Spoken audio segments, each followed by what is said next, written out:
A few months back, I made a mobile closet and that came out pretty nice. During that project, I ended up going through 2 mirrors and this was the one that was left over. Now because I put a few screw holes in it, couldn't quite return it. So I decided to save it for a later project, which is the one we're tackling today. I got a bunch of questions in the last video about who's the new hands in the video, and clearly they weren't mine. This is an old friend of mine, Isabel, so make sure you guys say hi to her. And now that we got that out the way, she's pretty good with her hands and she's gonna be helping me out on some of the builds. I'm gonna get started by removing the frame going around the mirror. So for the front and the back of the mirror, I'm gonna be using a 1x12. In order to come up with a design, we both drew out a design of our choice onto some cardboard. This one belonged to Isabel and the other one belonged to me. It was a small competition and I do think mine won. So to make her feel better, we merged the two together and that's how we came out with the final design. We transferred the design onto the board, then cut it out with a jigsaw. Instead of cutting the board in half, my suggestion is you make 2 passes and this should give you a real natural look.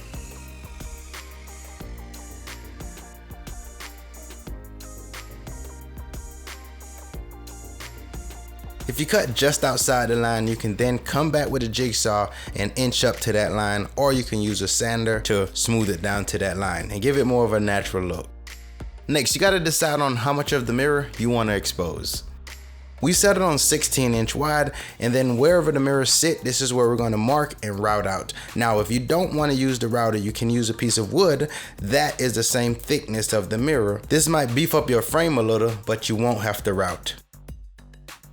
This part is quite tedious, but the payoff is worth it. This was a lot of back and forth with the router and I had to do this on both panels. And prior to routing, I made sure I checked the depth of that bit so I didn't have to go back over this again. So it looked like the routing was good and the mirror sat in the slot perfectly. As long as the mirror don't interfere with the spacer, you should be good to go. Here's a quick rundown on how the spacer is put together. First we put a piece at the top, then we added the 2 sides, followed by the bottom. The next thing we had to do is lay out a few support pieces along the back. So we did a quick test fit and I wasn't quite happy with where the board contacted the mirror. It looked a bit thick, so we cut that down by routing over the edge using a chamfer bit.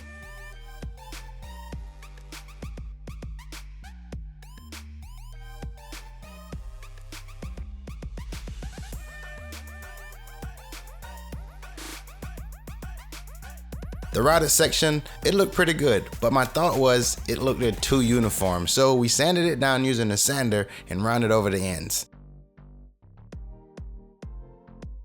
Before applying the finish, we applied wood conditioner, which should help keep a consistent look while applying the finish. Now we did try a few different colors on some test piece, and this seemed to be the color that came out on top. This is a dark Danish oil and it's really easy to apply, but feel free to use whatever color you like that fits your space the best.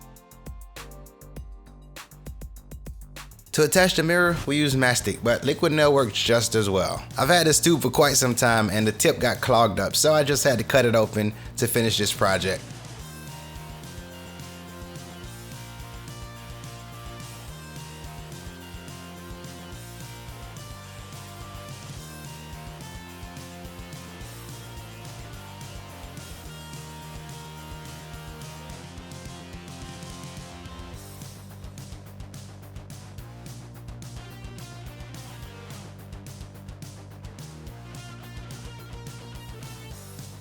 Now there are a few ways that you can attach this spacer to the back depending on the tools you have.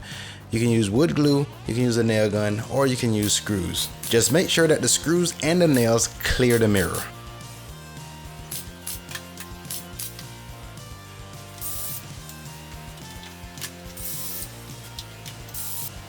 The LEDs will be 2 separate strips running down each side of the mirror, but I only want 1 power supply.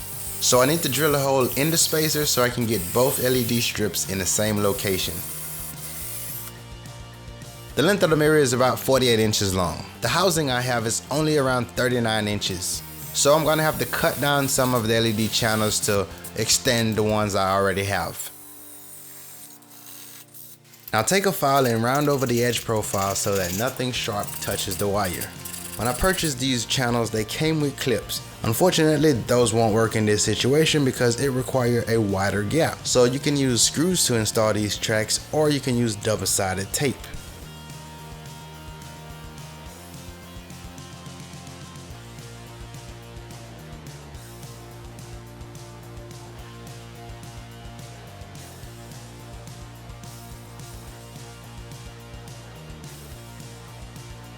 And button up the two pieces of channel together looks pretty good.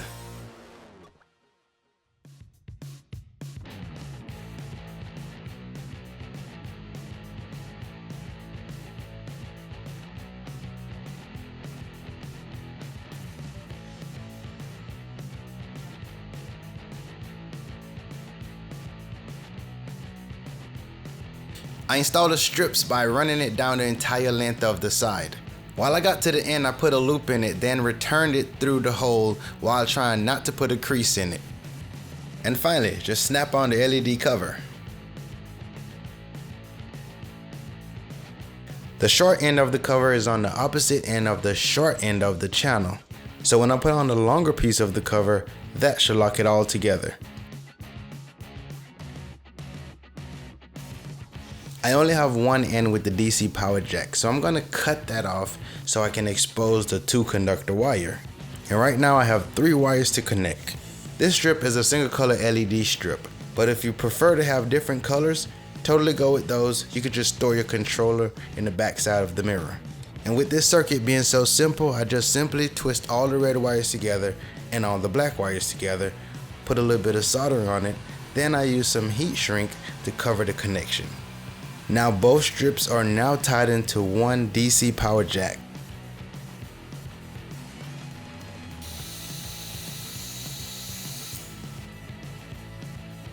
Now it's always a good idea to check your work, make sure it all works before you move on. Now I'm going to line up the back panels and attach those while making sure those line up with the front.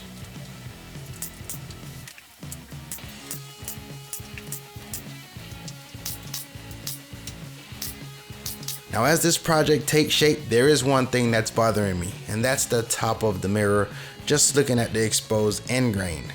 I ended up shaping a piece of veneer that closed off the end. And I'm not saying that this is a perfect fit, but it's a whole lot better than staring at the end grain. Now this small piece of lumber should have went ahead of the veneer, but I kind of got ahead of myself and installed the veneer first.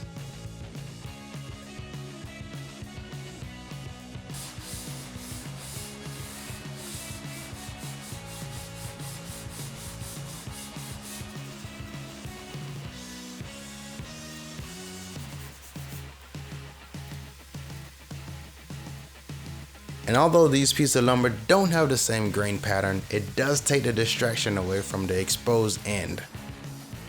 And from a distance, it almost looked like one piece of lumber. I installed a tie base at the bottom of the mirror to hold on to the wire harness. This way no one can put strain on the LED itself. And to wrap this one up, I'm going to put on 2 coats of satin wipe-on poly.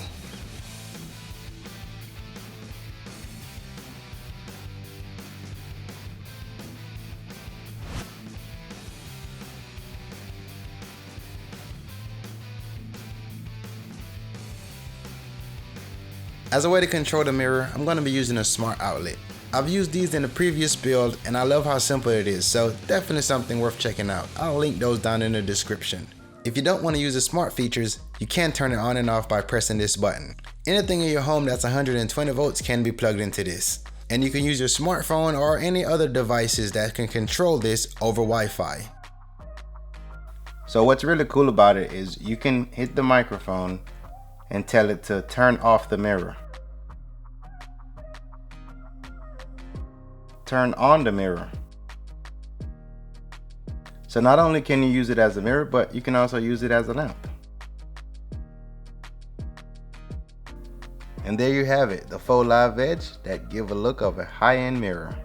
As a recap on this project, we took a $5 mirror, stripped off the frame, cut down some 1x12s, and then we routed out a few sections so that the mirror can sit in. And through our intensive competition, we created this cool live edge that was a blend of both designs. We then put that together, built the frame around the mirror, and added some LEDs. I'd love to hear what you guys think about this project down in the comments. Let me know if this is something that you would build, and what do you think that would be challenging about it for you. If you want to mount this on the wall, just put on some heavy duty hangers and then find a stud in the wall, plant that there, and then you can hang it. The next thing is the cord coming down the wall. Some people can live with that, like me on the other end, I wouldn't like. So what I would do is drill a hole behind the mirror and also a hole near the outlet. Fish that wire up the wall, and that way you can have a really clean wall going down to your outlet. Just make sure you have an outlet below the mirror. And just like that, that's it for this one. I will catch you guys on the next one. And although I've said bye, let's talk about the most important part of a project, and that's the cost. To build this as is, that's gonna run you around 75 US. And to build this without the lights and the pieces that go with that, that's gonna cost you around $37. For more information on this project, go to DIYcreators.com or check the link down in the video description for the written version. If you like this project and you wanna see more budget-friendly builds like this, then the best way to tell me that is to smash the like button. Or you can also tell me in the comments. That works too.